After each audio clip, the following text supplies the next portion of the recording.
a esa mayoría abrumadora de un 77% en las cámaras legislativas que tiene el PRM, ustedes prometieron el gobierno de las grandes transformaciones. El primero era el del cambio, ahora el de las grandes transformaciones. Pero eso tiene que convertirse en resultados, porque si no van a decepcionar a la gente y todos vamos a cargar con eso, con esa decepción.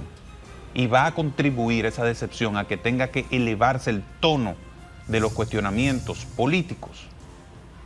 Entonces, las mayorías son para producir resultados. Alfredo Pacheco, que creo que juega un rol importantísimo como presidente de la Cámara de Diputados, decir, en los próximos 100 días, esto es el año 2020, en los próximos 100 días nosotros vamos a aprobar el Código Penal. Han pasado miles de días desde ese pronunciamiento y no tenemos Código Penal. Porque independientemente de la fuerza política que gobierne, la diplomacia haitiana mantiene una posición y una actitud de acoso, de denuncia y de detractación de la República Dominicana. Entonces, nuestra posición de defensa de la imagen del país no puede cambiar. Entonces, eso hay que pactarlo, eso sí hay que pactarlo. Que dicen a veces, ustedes en la oposición, todo lo que hace el gobierno lo critican. No, cuando el presidente anunció el muro, la sociedad dominicana estuvo de acuerdo con el muro, se le apoyó. Pero se anunció que en un primer año se iban a construir 65 kilómetros y en el segundo año 152 kilómetros. Todavía no llegamos a 70 kilómetros. En Propuesta Semanal yo tengo un gran invitado. Me encanta conversar con él. Rafael Page es un político, como decía Leonel Fernández, que conceptualiza. Pero tiene la gran ventaja de que vino del sector privado y entra a la carrera política con mucho éxito. Así que vamos a conversar sobre muchísimos temas de interés. Buenos días, Rafael, un placer. Querido Ramón, qué placer estar aquí en Propuesta Semanal. El placer es mío, porque no siempre se tiene la oportunidad de conversar con un político inteligente y, como digo, que conceptualice y que maneja la política y el futuro y lo que es el presente y todos los procesos que se están dando a nivel global y a nivel local. Gracias, Ramón. La tacita de aroma, sabor y calidad, antes que nada, que nos brinda Kenia e Industrias Vanilejas. Café Santo Domingo, ¿eh? Sí. Y que ya los amables clientes a esta hora ya se tomaron su tacita. Un saludo a mi amigo Manuel Pozo. Sí, señor, el hombre a cargo. Sí. Hay muchos temas, pero hay uno que llamó la atención, la reunión del expresidente con los expresidentes. Ahora el CES va a ser convocado, o ya fue convocado para el próximo martes. Un artículo de una periodista en estos días que fue interesante, porque habla de que se corre riesgo que la oposición endose al gobierno las políticas migratorias sin que en la realidad esas políticas migratorias sean hechuras ni van a ser necesariamente aceptadas sus propuestas por parte del presidente. ¿Cómo tú ves tú ese tipo de cosas y lo que es la composición del CES, que tú en algún momento has estado ahí, has participado o conoces, eres amigo de los que están en el CES? Mira, yo creo que en el caso nuestro de la Fuerza del Pueblo, la pauta la marcó el presidente Fernández antes de la reunión. Y creo que fue uno de los factores que contribuyó a que esa reunión de expresidentes fuera en un formato distinto al que originalmente se tenía previsto. Fue una reunión que se dio en el marco de temas de seguridad nacional y recibir informes de las Fuerzas Armadas sobre la situación de Haití. Y el presidente Fernández decía que la Fuerza del Pueblo no iba a ser vagón de cola del gobierno. Exacto. Eso te marca el ánimus de la principal representación de la oposición. La virtud que tiene el Consejo Económico y Social, concebido en la Constitución del año 2010 como máximo foro de concertación de pactos nacionales, es que permite organizar las opiniones de los distintos sectores nacionales. Y como el tema haitiano es un tema complejo que tiene un componente de naturaleza migratorio, tiene un componente económico, tiene un componente diplomático, tiene un componente de seguridad nacional, Eso va a permitir tomar el pulso y las opiniones de un conjunto de actores que participan en la sociedad.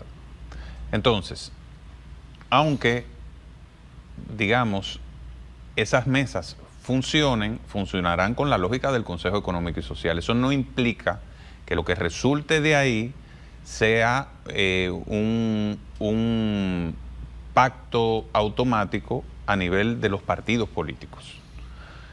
Siempre las fuerzas políticas se reservan la posibilidad de suscribir o no un acuerdo que resulte de ahí.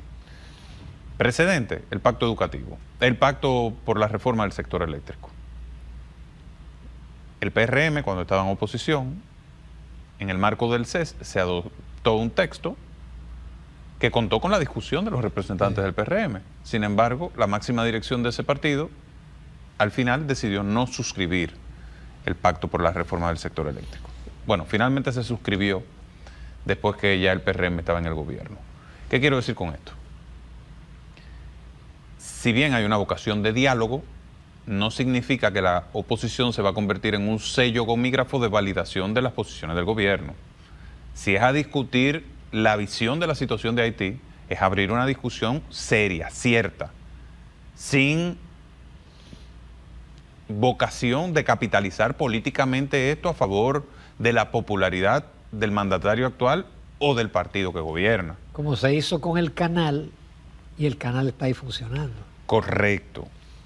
Eso es así, o como se hizo en cada una de las rendiciones de cuentas del presidente, comenzando con su discurso inaugural, y siempre me remito a ese discurso inaugural, porque dicen a veces, ustedes en la oposición, todo lo que hace el gobierno lo critican. No, cuando el presidente anunció el muro, la sociedad dominicana estuvo de acuerdo con el muro, se le apoyó. Pero se anunció que en un primer año se iban a construir 65 kilómetros y en el segundo año 152 kilómetros. Todavía no llegamos a 70 kilómetros. Entonces, es el tipo de cosas que no pueden suceder. Eso no puede ser un foro para resultar con anuncios o con herramientas de propaganda. Tiene que ser un espacio para concertar una visión de largo plazo. Una importantísima, esencial, fundamental, la política exterior de cara a Haití, es decir, la política diplomática. Los países, cuando tienen riesgos geopolíticos o geoestratégicos, por ejemplo, Ucrania es un riesgo geoestratégico, siempre lo ha sido para Rusia. Rusia tenía una doctrina con relación a Ucrania y la doctrina era: no se puede incorporar a la OTAN. La incorporación de Ucrania a la OTAN implica inmediatamente acciones bélicas. Bueno, sobre la base de esa doctrina, entonces se produjo este indeseable conflicto internacional.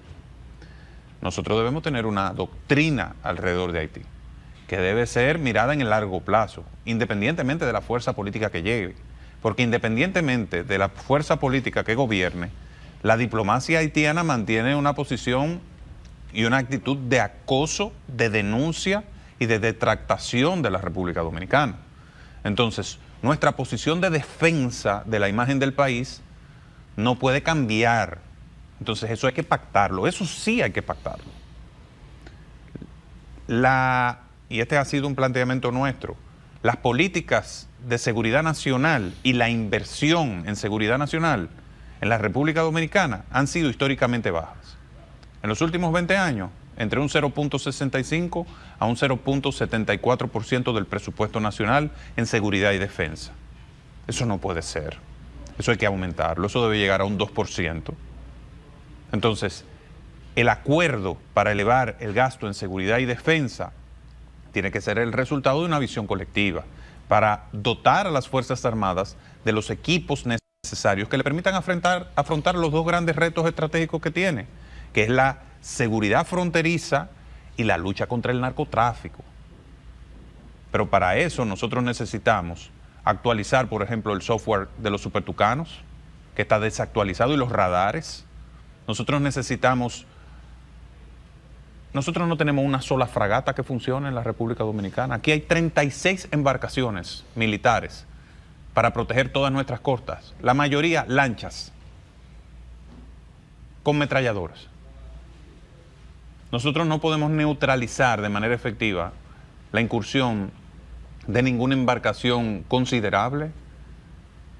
Aquí pueden entrar submarinos fácilmente, cargados de droga, y el Estado Dominicano no tiene un submarino para cuidar las aguas territoriales. Nosotros dependemos de la solidaridad, de la contribución y hasta de la caridad del Servicio de Guardacostas de los Estados Unidos para poder asegurar nuestro territorio, nuestro. Eso es soberanía también. Entonces, proteger la soberanía cuesta, y ese es el tipo de cosas que hay que discutir en el foro institucional. En otro orden, por poco tú vas al Congreso. No vamos a tratar el tema, pero ¿qué tú opinas del papel del Congreso con todas estas discusiones, no solamente de Haití, sino la seguridad social, el Código Penal, cuestiones como el endeudamiento y otros temas más que son el debate de la oposición, el debate de economistas, de sociólogos, si se quiere de la sociedad en su conjunto, pero sin embargo, como que uno no percibe un Congreso donde se debatan los temas nacionales o donde se aprueben los proyectos que son necesarios? Mira, hay una diferencia entre lo que la gente considera del Poder Ejecutivo y de lo que considera la gente sobre el Congreso. Cuando el país elige un presidente, esa figura inmediatamente se coloca por encima del bien y del mal. Sí. Y se coloca por encima del partido político que lo llevó allí. La gente no le atribuye al sistema de partidos, digamos, o no conecta el sistema de partidos con la figura presidencial, porque es el presidente de todos los dominicanos. Ahora, ¿dónde radica el elemento de legitimación de las marcas políticas en el país? En el Congreso Nacional. Allí es que se habla de bancadas de partidos políticos, del Partido Revolucionario Moderno, de la Fuerza del Pueblo, del Partido de la Liberación Dominicana. Por lo cual la eficacia del Congreso está íntimamente conectada con la legitimidad del sistema partidario y del sistema político. Y si la gente percibe que el Congreso no da resultados, que aprobar una ley le cuesta al presupuesto nacional 480 millones de pesos, porque el Congreso solamente aprueba 18 leyes al año, si la gente percibe que la mayoría de las leyes son insustanciales, porque lo que hacen es designar con nombres calles, avenidas, carreteras, o los proyectos son insustanciales en grado máximo, como el proyecto de crear un Ministerio del Hombre. Si la gente no siente que el debate genera más derechos, si la gente percibe que el Congreso lo que está buscando es restringir las libertades públicas, entonces se comienza a cuestionar no a las fuerzas políticas, no a la mayoría de turno, sino al sistema de partidos y a la democracia como tal. Por lo cual, lograr un Congreso que sea eficaz, que fiscalice, que controle, que apruebe leyes como el Código Penal. Yo recuerdo a mi amigo, mi estimado Alfredo Pacheco, que creo que juega un rol importantísimo como presidente de la Cámara de Diputados, decir, en los próximos 100 días, esto es el año 2020, en los próximos 100 días nosotros vamos a aprobar el Código Penal. Han pasado miles de días desde ese pronunciamiento y no tenemos Código Penal. Pero no tenemos un nuevo Código de Procedimiento Civil, que hace tiempo se necesita para modernizar la gestión de la justicia civil, que es sustancial para que marchen bien las relaciones entre los particulares. Hay 56 tipos de delitos nuevos que no han podido ser tipificados por la ineficacia de la acción del Congreso. Entonces, usted ve situaciones que se dan con funcionarios excediéndose en el ejercicio de sus funciones. Sin embargo, no hay una comisión del Congreso que los llame y le pregunte por qué usted está adoptando esa política. Caso emblemático, hay un cuestionamiento de la sociedad a las prácticas del Ministerio de Interior y Policía. por violación de las libertades públicas y por excesos en el ejercicio de sus funciones. Porque el Congreso no es capaz de siquiera invitar a comisión. Yo no estoy diciendo interpélenla, aunque los partidos de oposición sometieron una solicitud de interpelación. Pero el Congreso ni interpela ni invita. Entonces, ¿cómo la gente va a sentir que la democracia tiene sentido? Va a sentir que la democracia tiene sentido en la medida en que tiene resultados, en la medida en que se producen más leyes, en la medida en que hay un debate también, porque la mayoría de los temas de importancia nacional no se están debatiendo en el Congreso, se están debatiendo en las redes sociales y se están debatiendo en los programas. Y sí, es verdad, la opinión pública es el cuarto poder, tiene que hacer un rol de equilibrio, pero también el Congreso tiene que cumplir su trabajo. Entonces, quiero hacer un llamado al Senado de la República, a la Cámara de Diputados, a esa mayoría abrumadora de un 77% en las cámaras legislativas que tiene el PRM. Ustedes prometieron el gobierno de las grandes transformaciones. El primero era el del cambio, ahora el de las grandes transformaciones. Pero eso tiene que convertirse en resultados, porque si no van a decepcionar a la gente y todos vamos a cargar con eso, con esa decepción. Y va a contribuir esa decepción a que tenga que elevarse el tono de los cuestionamientos políticos. Entonces, las mayorías son para producir resultados. Rafael, tú estás teniendo participación activa en medios de comunicación y eso es correcto, es inteligente. Vemos que está en discusión una ley de expresión y difusión del pensamiento, en donde yo tuve a Nanfis Rodríguez y frente a todos los cuestionamientos, él dijo, no, yo voy a proponer que se saque el artículo 4, que es el que tiene que ver con las plataformas digitales, etcétera. Y eso ha sido un debate en todos estos días, especialmente por la persona que fue detenida, y vemos cómo la moral de los funcionarios, de los políticos, se tira por el suelo. Ahora eso se multiplica en todas las redes y los internautas y una mentira dicha en horas se multiplica por 1 millón de views, 2 millones de views. Pero se dice que no, que eso no se puede controlar, que no hay manera de controlar las plataformas digitales. ¿Cuál es tu opinión sobre ese tema? Mira, yo tengo un gran amor por la libertad. Benjamin Franklin decía que aquel que pretendía justificar una acción arbitraria o de ejercicio del poder para controlar la libertad en función de la seguridad, ni iba a tener al final seguridad, ni iba a tener libertad. Y Eleanor Roosevelt decía, y perdonen las citas extendidas, ¿verdad?, que la libertad no es algo que se da, ni que está garantizado, que hay que luchar por ella todos los días. Y yo me considero un luchador por la libertad. Por lo cual tengo una postura crítica frente a los intentos que se urden desde el poder para amordazar las opiniones. Yo creo que los tribunales y la justicia son el espacio ideal para sancionar a todo aquel que comete un exceso en el ejercicio de su libertad de expresión y dañe el honor de una persona.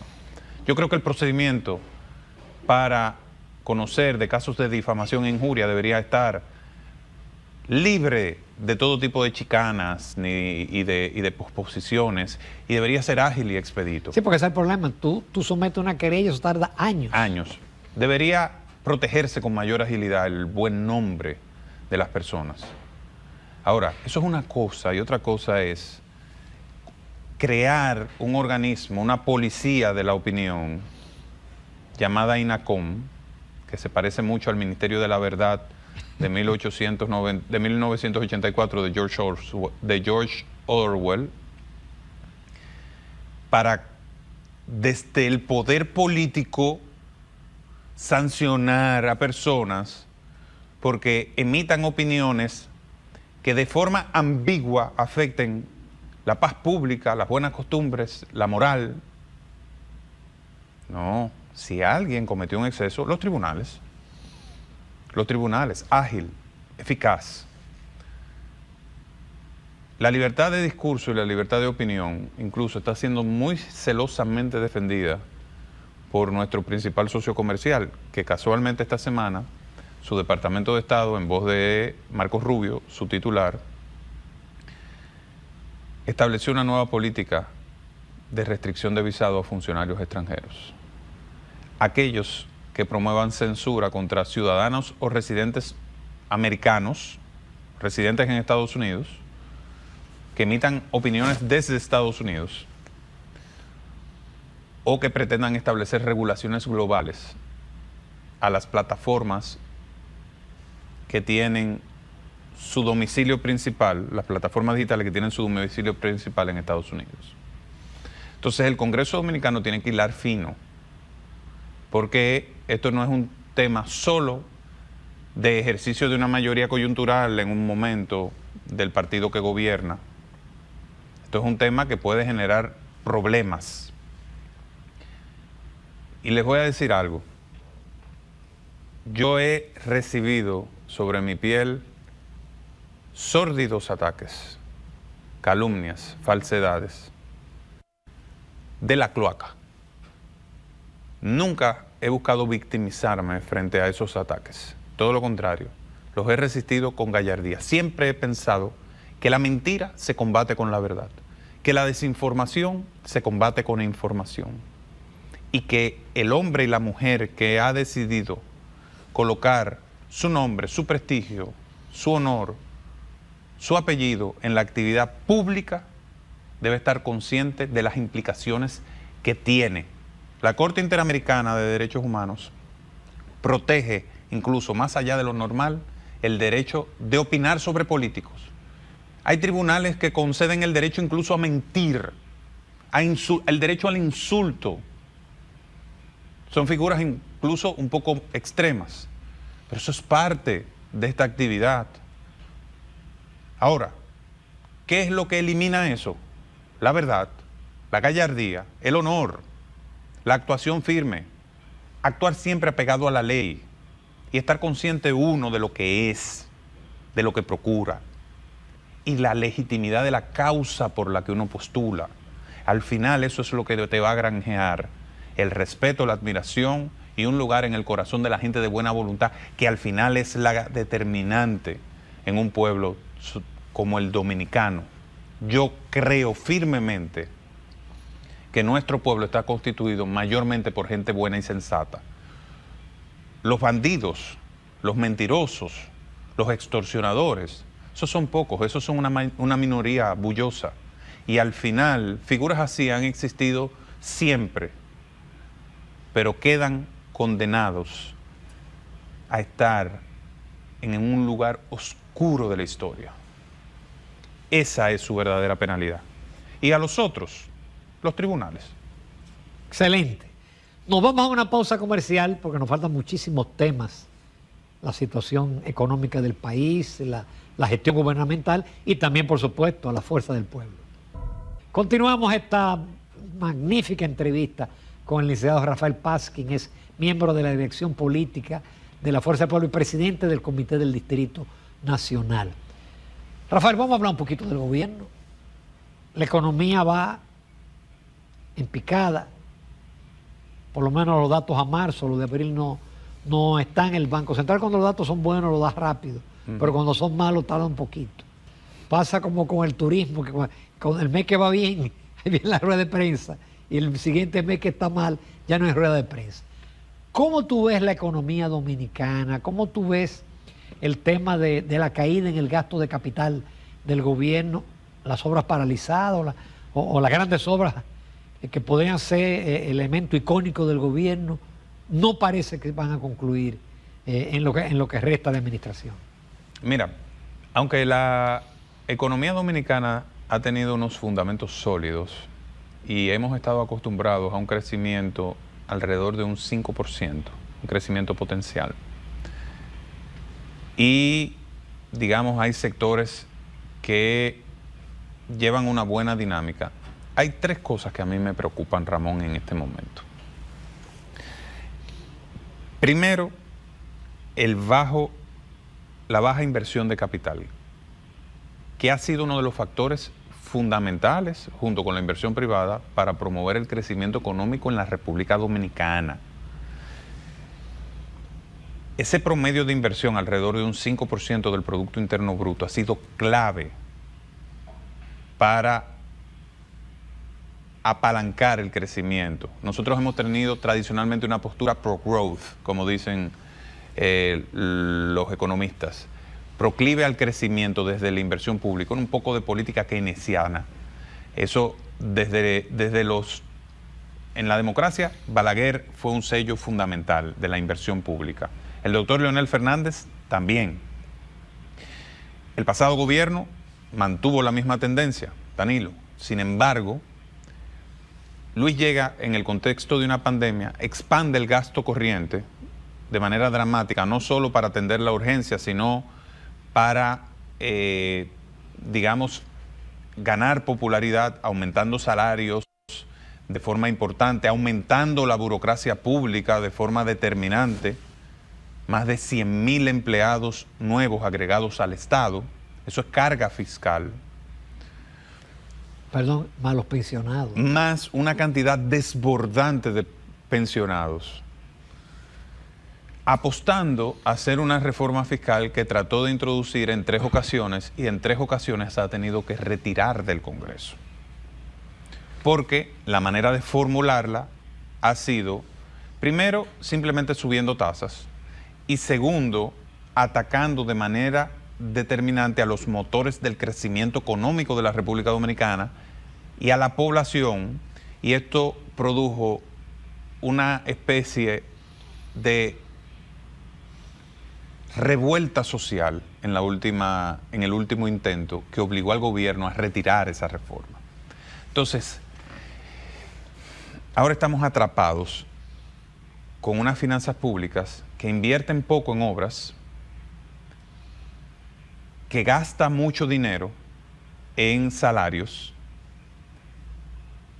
que tiene que dedicar parte importante al pago de intereses de una deuda que va galopante hacia el Pico Duarte, y un déficit eléctrico que no cede, que consume 1.500 millones de dólares aproximadamente. Entonces, esa trampa en la que están las finanzas públicas es un factor de gran preocupación para mí. El segundo factor es el efecto sobre la economía dominicana de 2 políticas del gobierno de los Estados Unidos.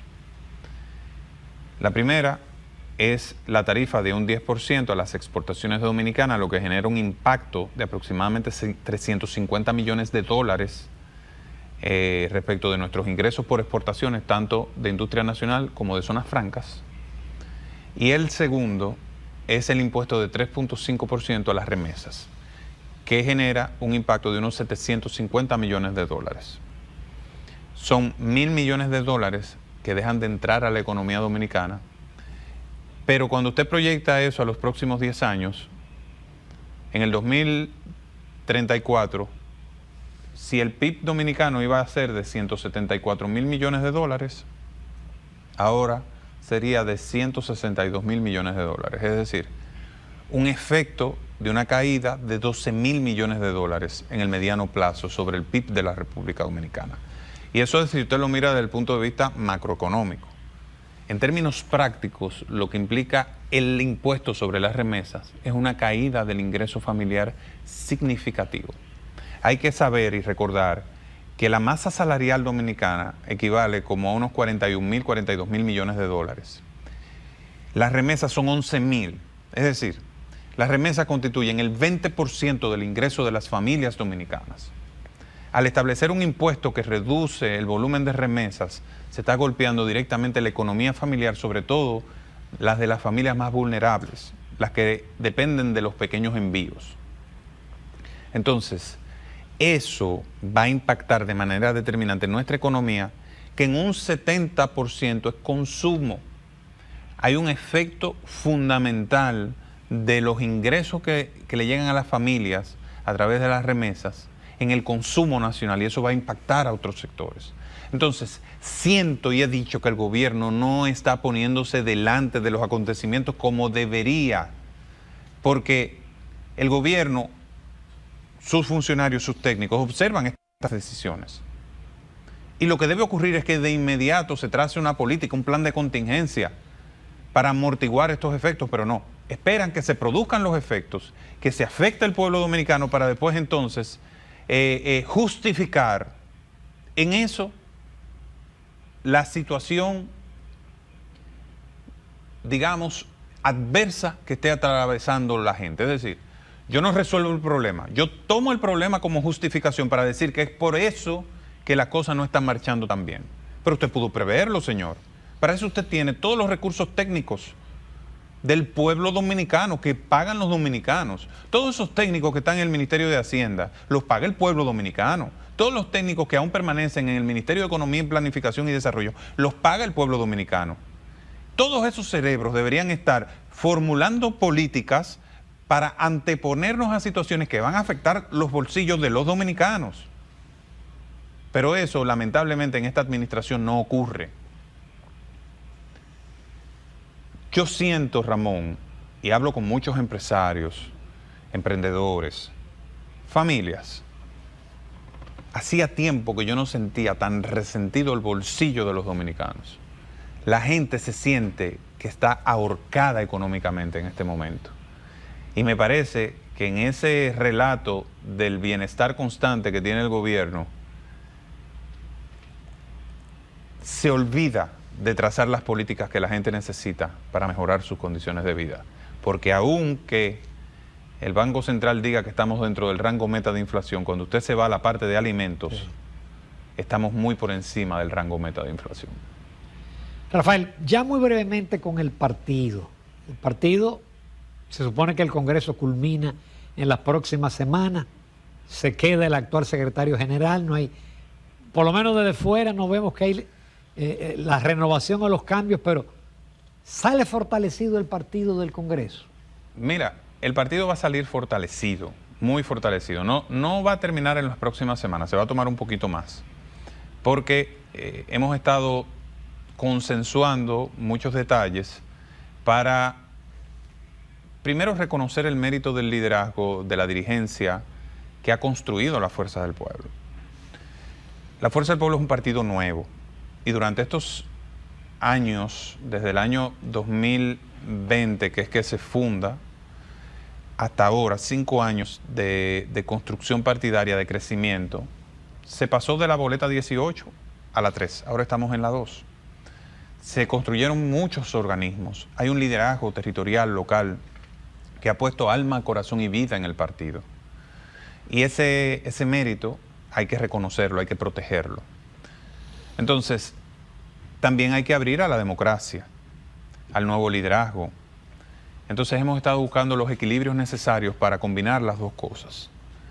Un poco de lo mejor de la dirigencia que ha construido el partido con las nuevas fuerzas que quieren formar parte de esta potente organización que va camino al poder en el 2028. Tendremos con éxito una elección de una dirección central que tendrá más de 1.500 miembros y luego iremos a elegir al presidente, al vicepresidente, al secretario general y a la dirección política del partido. También las presidencias territoriales.